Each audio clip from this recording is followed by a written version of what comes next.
नमस्कार। आज हम फाइल सर्वर, परमिशंस और डीएफएस जैसे कुछ तकनीकी चीज़ों पर बात करने वाले हैं। हमारे पास जो जानकारी है वो कोशिश करते हैं कि इन टॉपिक्स को आसान भाषा में उदाहरणों के साथ समझाया जाए। तो हमारी कोशिश भी यही रहेगी कि ये ज़रूरी आईटी कॉन्सेप्ट्स सबको क्लियर हों। तो चलिए सबसे बुनियादी सवाल से ही शुरू करते हैं। ये फाइल सर्वर होता क्या है आखिर? हाँ। सुनने में तो बस एक कंप्यूटर जैसा ही लगता है। हाँ। कह सकते हैं कि बुनियादी तौर पर है तो एक कंप्यूटर ही, पर इसका काम थोड़ा खास है। ये एक सेंट्रल जगह होती है जहां सारी ज़रूरी फाइल्स, फोल्डर्स स्टोर किए जाते हैं। आप ऐसा समझिए जैसे टीसीएस जैसी कोई बड़ी कंपनी है, हज़ारों कर्मचारी हैं वहाँ। अब सबका डेटा अगर उनके अपने लैपटॉप पर रहे, तो सोचिए कितना मुश्किल होगा उसे मैनेज करना, उसका बैकअप लेना। तो फाइल सर्वर क्या करता है, वो इस सारे डेटा को एक जगह रखता है और कर्मचारी जो हैं वो नेटवर्क के जरिए उसे एक्सेस करते हैं। अच्छा, तो मतलब सारा डेटा एक सेंट्रलाइज्ड जगह पर। इसके फायदे तो फिर साफ हैं, जैसे आपने कहा मैनेजमेंट आसान हो जाता होगा, बैकअप लेना भी। और क्या वजहें हैं कि कंपनियां ये फाइल सर्वर इस्तेमाल करते हैं? मतलब सिर्फ स्टोरेज और बैकअप ही है या कुछ और भी?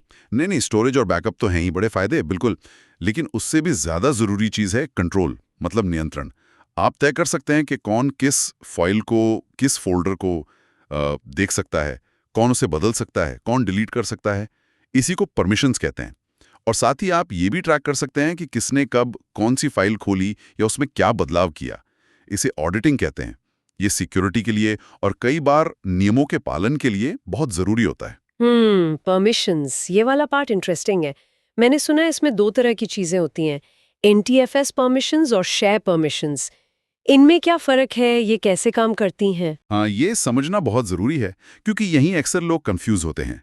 देखिए, एनटीएफएस जो विंडोज का फाइल सिस्टम है, ये परमिशंस सीधे डिस्क पर लगती हैं।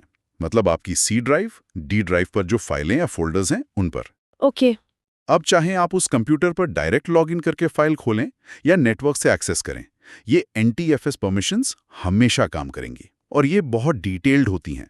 जैसे आप सिर्फ रीड दे सकते हैं या राइट या मॉडिफाई या फिर फुल कंट्रोल। ये आपको फोल्डर की प्रॉपर्टीज में सिक्योरिटी टैब में मिलती हैं। ओके, तो एनटीएफएस वाली डिस्क पर सीधे लगती हैं और दूसरी वाली? शेयर परमिशंस, हाँ, शेयर परमिशंस ये तब पिक्चर में आती हैं जब आप किसी फोल्डर को नेटवर्क पर शेयर करते हैं। जैसे वो पाथ होता है ना, डबल बैकस्लैश करके सर्वर का नाम, फिर शेयर का नाम, फाइल सर्वर, शेयर्ड फोल्डर। तो जब कोई उस पाथ से फोल्डर को एक्सेस करता है, तब शेयर परमिशन काम करती हैं। इनके ऑप्शंस थोड़े कम होते हैं, रीड, चेंज और फुल कंट्रोल, बस यही। और ये सिर्फ नेटवर्क एक्सेस पर असर डालती हैं। अगर आप उसी सर्वर पर बैठकर फोल्डर खोलें तो शेयर परमिशन का कोई मतलब नहीं। ये आपको शेयरिंग टैब में मिलती हैं। ठीक है, तो एक ही फोल्डर पर एनटीएफएस परमिशन भी है और वो शेयर्ड भी है, तो शेयर परमिशन भी है। अब अगर कोई नेटवर्क से उसे एक्सेस करे तो क्या होगा, कौन सी वाली परमिशन चलेगी? बहुत अच्छा सवाल है और इसका नियम बहुत सीधा सा है। जो परमिशन ज्यादा सख्त होगी, ज्यादा प्रतिबंध लगाएगी, वही लागू होगी हमेशा। उदाहरण लेते हैं, मान लीजिए एक फाइनेंस का फोल्डर है, फाइल सर्वर फाइनेंस डेटा। आपने शेयर करते वक्त एवरीवन को फुल कंट्रोल दे दिया शेयर परमिशन में, लेकिन उसी फोल्डर की एनटीएफएस परमिशन में आपने फाइनेंस टीम को फुल कंट्रोल दिया है, पर एचआर टीम को सिर्फ रीड ओनली दिया है। अब अगर एचआर टीम का कोई बंदा नेटवर्क से इस फोल्डर को एक्सेस करेगा तो उसे सिर्फ रीड ओनली ही मिलेगा। क्यों? क्योंकि रीड ओनली ज्यादा सख्त है फुल कंट्रोल के मुकाबले, भले ही शेयर परमिशन ज्यादा खुली हो। अच्छा, तो सिस्टम हमेशा ज्यादा से ज्यादा सिक्योरिटी वाला रास्ता चुनता है, मतलब लीस्ट प्रिविलेज। समझ गई। लेकिन तब क्या होता है जब डेटा सिर्फ एक सर्वर पर ना हो? मान लीजिए कंपनी बड़ी है, अलग अलग शहरों में ऑफिस है, डेटा अलग अलग सर्वर पर है, उसे कैसे मैनेज करते हैं? वो तो और भी मुश्किल लगता होगा। बिल्कुल, और यहीं पर डीएफएस काम आता है। डीएफएस यानी डिस्ट्रीब्यूटेड फाइल सिस्टम। ये एक बहुत ही बढ़िया टेक्नोलॉजी है। ये क्या करती है कि जो अलग अलग सर्वर पर शेयर्ड फोल्डर्स बिखरे हुए हैं ना, उनको एक सिंगल लॉजिकल स्ट्रक्चर में दिखा देती है। यूजर्स को ऐसा लगता है जैसे सारा डेटा एक ही जगह पर है। उन्हें अलग अलग सर्वर के नाम याद रखने की कोई जरूरत नहीं पड़ती। इसके दो मेन हिस्से होते हैं। पहला है डीएफएस नेम स्पेस। ये एक तरह का वर्चुअल फोल्डर स्ट्रक्चर बनाता है, जैसे कंपनी फाइल्स, एचआर। ये पाथ असल में हो सकता है दिल्ली वाले सर्वर के किसी फोल्डर को पॉइंट कर रहा हो। और दूसरा हिस्सा है डीएफएस रेप्लिकेशन।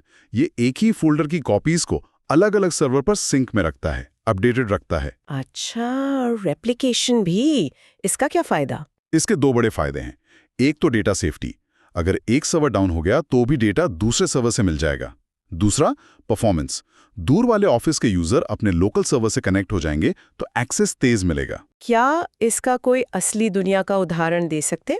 जैसे वो TCS वाली बात को ही आगे बढ़ाएं तो? जरूर जरूर। मान लीजिए TCS का ऑफिस मुंबई में भी है और बेंगलोर में भी, और दोनों जगह के लोगों को कंपनी पॉलिसी वाले डॉक्यूमेंट्स चाहिए। तो IT टीम क्या करेगी? वो एक DFS नेमस्पेस बनाएगी, जैसे //TCS/documents/policies।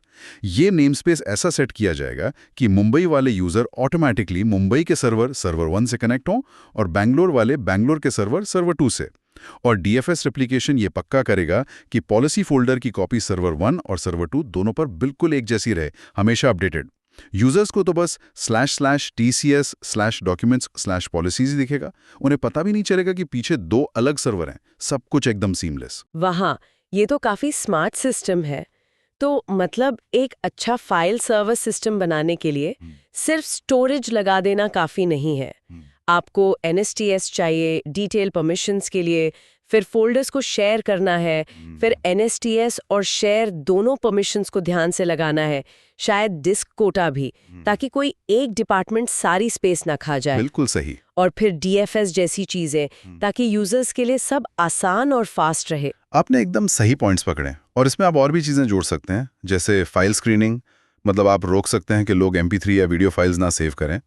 शैडो कॉपी, ताकि गलती से डिलीट हुई फाइल या पुरानी वर्जन वापस लाई जा सके। और ऑडिटिंग तो है ही। तो हाँ, TCS के उदाहरण में IT टीम यही सब कुछ करती है।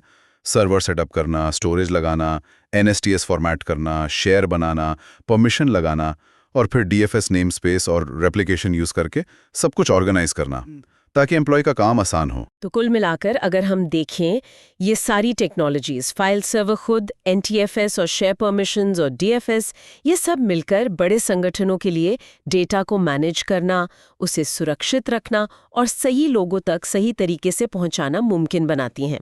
ये सब पर्दे के पीछे चुपचाप काम करती रहती हैं, ताकि हमारा काम आसान हो सके। हाँ बिल्कुल, और ये आज भी बहुत ज्यादा प्रासंगिक है। लेकिन यहाँ